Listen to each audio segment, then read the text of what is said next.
Hey, how's it going? A few days ago, me and a couple of friends went to I think it's the Oregon Heritage Rail Center.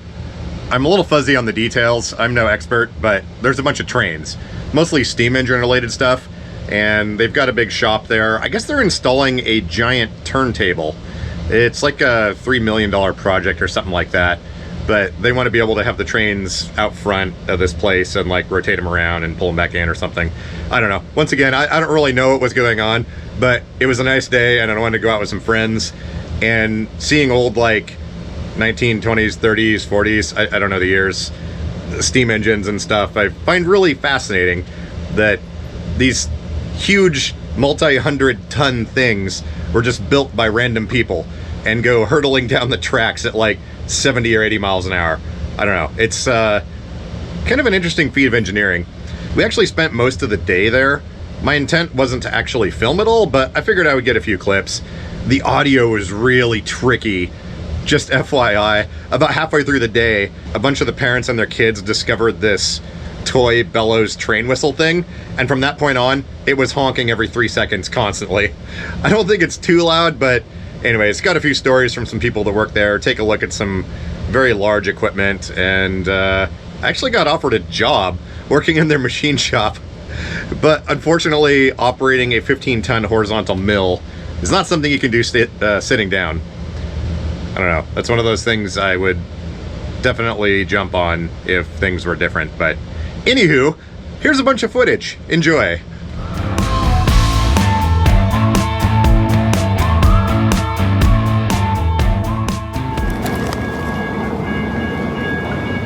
So is this the grand reopening or whatever? No, 10 years. Oh, 10 years. Okay.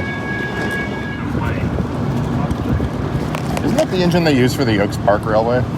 Yeah. Okay.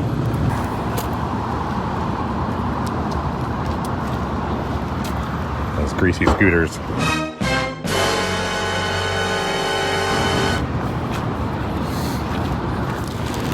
Diesel-y.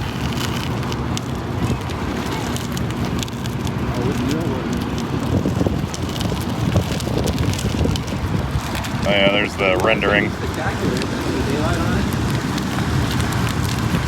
With your donation, we can bring the turntable full circle.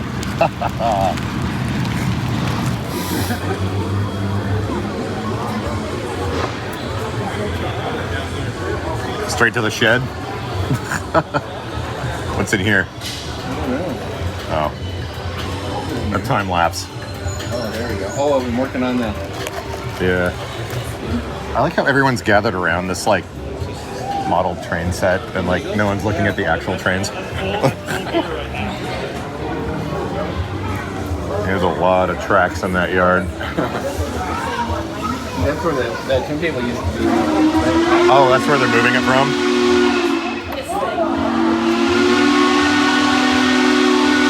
What's that? That's where they're moving it from? Yeah. Well, it's not there anymore. They took it apart. Oh, did they already bring it here? A long time ago. It's sitting out back or something then? I guess so. Huh. It's all in pieces, I imagine, right?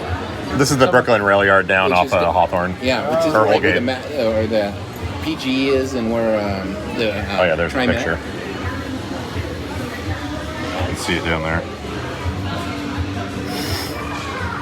Yeah, that's still back in the day pictures, though, right? Yeah. 1868. 45. No, 45. There's dates all over that sign. I want to see that turntable if it's taken apart. Oh, yep, food carts. That's that Selwood train. You can recognize it, huh? Yeah, heard it many times. And that guy is not shy with the horn.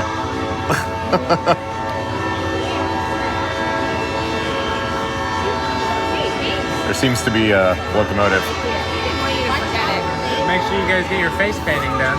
Oh yeah, what should I get? A train? Yeah, a nice flower on your cheek will Flower. do. Maybe a sad clown.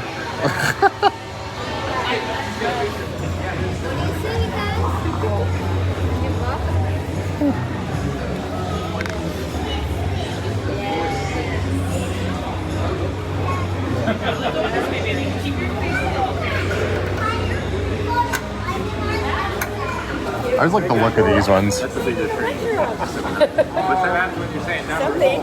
Yes. Yeah, I like the look of like this blue one here. Yeah. It reminds me of a not what is it? A not too distant perspective of the future from a 1960s perspective. This is more like 30s, I think. Oh yeah, I can see the side now. Yeah, it's. They got a pit that goes down underneath it too. Oh yeah.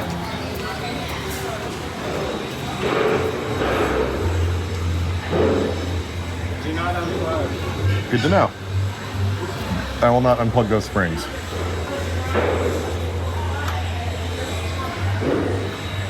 Yep, see valve covers.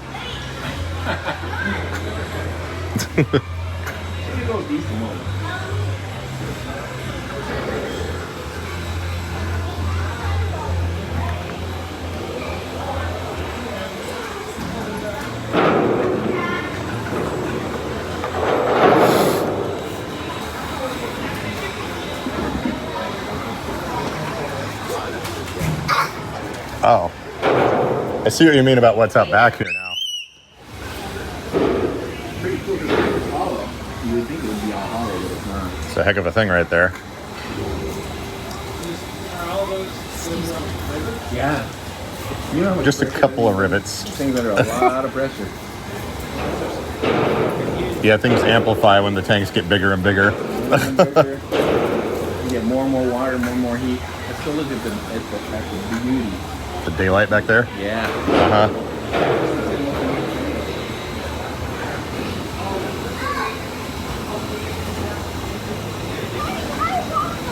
No, daylight. The Daylight Express.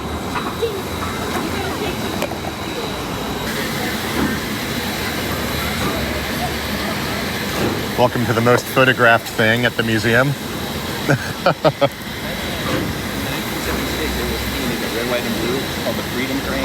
Nice. So what's the whole back portion? Fuel? Coal or wood or whatever. Or oil? Oh, is it an oil burner? Something. Fuel in some form, some sort of hydrocarbons. But don't worry, that trailer is a mere 394,000 pounds. Lightweight. I wonder how much an entire loaded freight train weighs on average. 200 tons, I think. 400 tons, 400 tons. Some sort of sign up here, maybe it says, spill your beverage. Oh. 110 feet long, 23 tons. 6,200 gallons of oil. Oh, 433 tons. Okay, so 300 psi in an 80-inch diameter tank takes a serious amount of steel to. Oh, was that your brake? Okay, man. Yeah, to keep that contained and stuff. This thing is large. I can't think of a more sketchy place to be if this thing was even going 20 miles an hour. It's this close to it. People do, though. I know. Yeah, right on the track line.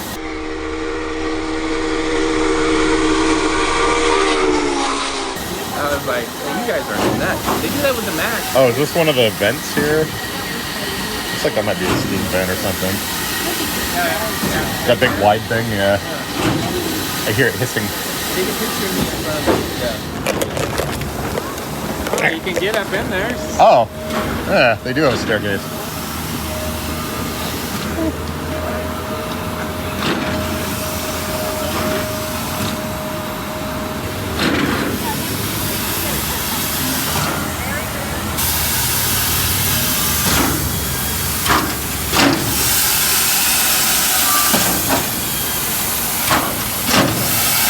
Yep, there's a train.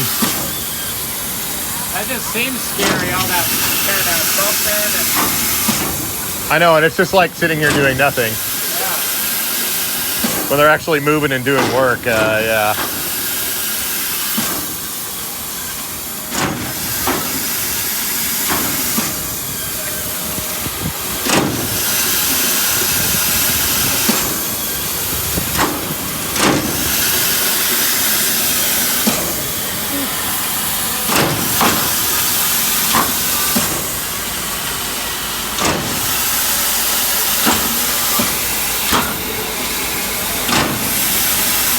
There's some castellated nuts with safety ties on them there. Now you can just feel the heat coming off. Yeah.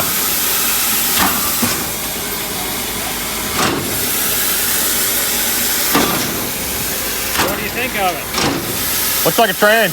Yeah. Cool. It's large. Yeah, cool.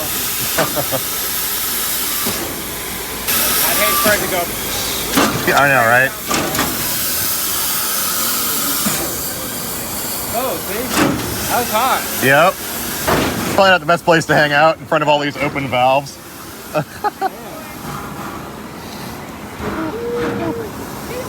a little hot steam on me. Oh, did you? Cool. Thing's a lowrider though. Look at that front bumper. It's like 4 inches off the ground. So anything doesn't go underneath it. So you want it to keep. Cow catchers. I'm sure that's several inches of steel right there, but yeah, that could get interesting. Surprised it's that low. What do you think that means? Are they going to drive it? Like, it's gonna matter. If that thing goes, we're all good. It's making alien noises.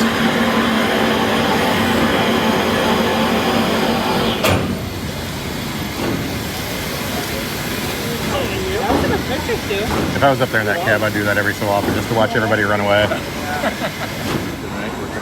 Where do you think this elevator goes? I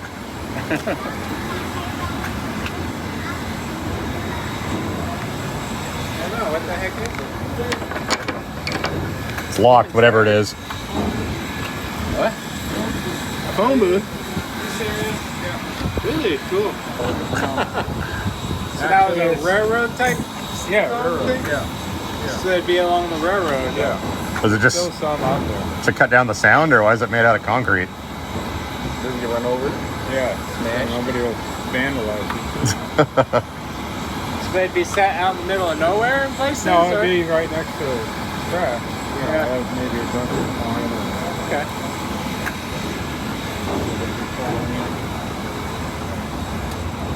Oh, really? That's the strangest phone booth I've ever seen. I don't know. Huh. I would think it, yeah, I don't know. I'd go more with like Porta-John than anything. Concrete phone booth. That is, man. Yeah, the railroad. I mean, I'm pretty sure they had like aluminum and steel back then. They could have just framed up a little actual phone booth. Out of steel. Used to throw coal in. Here's another idea. But now they just have a viewing window. Our viewing board. So this one wasn't the whole one? No. They just have those because they Oh, there's one of those signs that's not appropriate in the year 2020. men at work. Men at work. Oh, men at work. There's two of them. There's one over there and one there. Oh yeah. They're everywhere. Ooh, welder. Miller Bobcat. Red and tacky grease. Yeah, Lucas Oil. How was that spin there? Not. A couple of nuts. Sure, that'll turn. Oh yeah, no problem. That only weighs like maybe a pound and a half. Cool.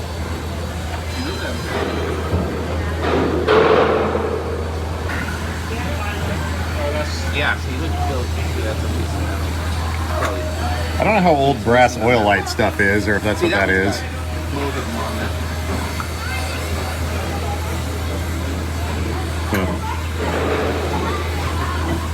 It's just every so many hours you gotta pile some grease in there. So much steel.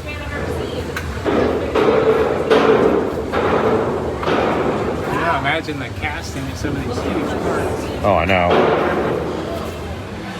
Restoration in progress here. They got all the markings on here for sections of repair they're doing. See some of the rivets that are being replaced. Yeah, crazy stuff. The word that they use. So apparently this thing is not even supposed to be here. It's owned by a private owner, and they're trying to figure out what to do with it. They mostly just want steam-related stuff in here, but yeah, it's kind of funny that that thing's sitting here and they're trying to figure out what to do with it. It is enormous. I really like the styling though. I'm sorry, is it just me, or these seem wildly insignificant for brake pads on a giant locomotive thing? I mean, I'm sure they apply lots of force, but like, look at this thing. How do those little pads do anything? He was kind of wondering it, so I said, oh, that's an expert. And Because this thing's huge, actually. Yeah, it is. well, it's only 2,000 horsepower too. Yeah, I Oh. know, that's crazy. Oh, really? So it's only got one engine. Oh, I thought it would have had two at the length. No. But it was an early diesel. Well, originally it had a 16-cylinder engine, Yeah. but now it's a 12. Okay, same horsepower. And the generator, the steam generator, was in the back because all the passenger cars operated on steam heat and steam-powered air conditioning. Oh, interesting. So the electrical generator provided all that, and it also powered the locomotive. Yeah. So this is a 12-cylinder engine now, originally 16. And when they bought the engine and they put it in, it didn't fit. Yeah. And then they found out it was a marine engine. Oh. No. So they had to modify the frame to fit the marine engine. Interesting. But it's a 251 now. It started with a 244. So the 16-cylinder engine probably took up more room. Yeah. Huh. 12.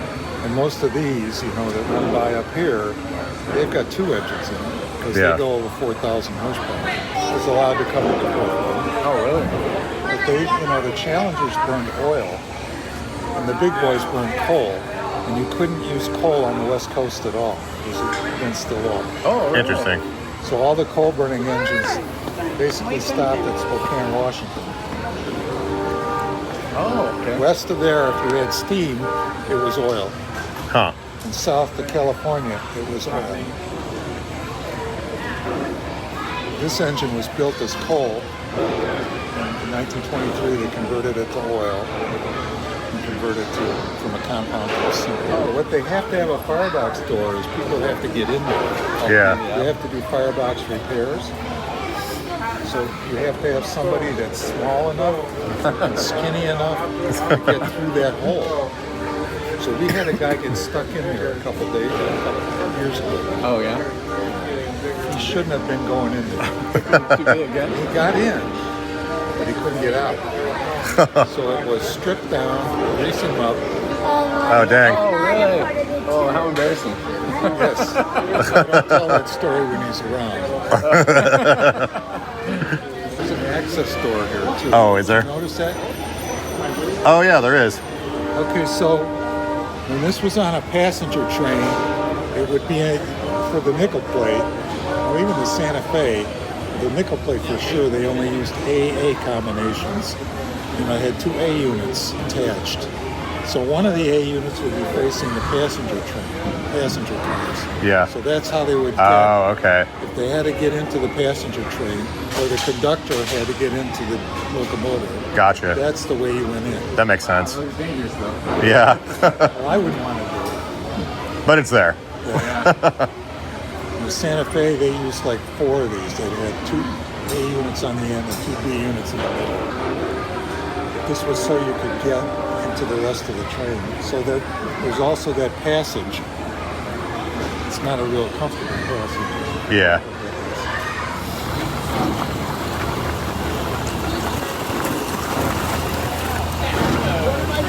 Oh, yeah, that's this one. This one. Yeah.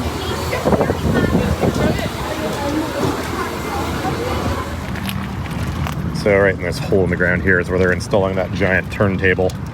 Apparently it came from just down the street a little ways, but $3.3 million project, I guess. Yeah, kind of cool. Anyways, trains and stuff. Yeah, I think they should take the Mount Hood Brewing cars, and for parties, they could drive them over and put them on the turntable and just spin the thing up so everyone could get all drunk and party and stuff. Yeah.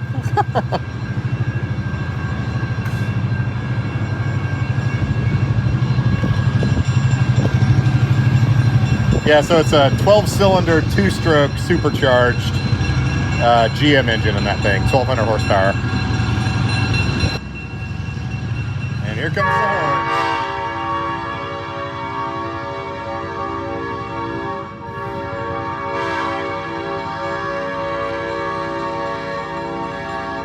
The bike signal's still green.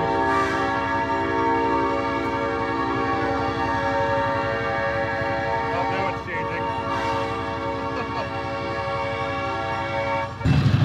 Yeah, it was green all the way until the train was crossing.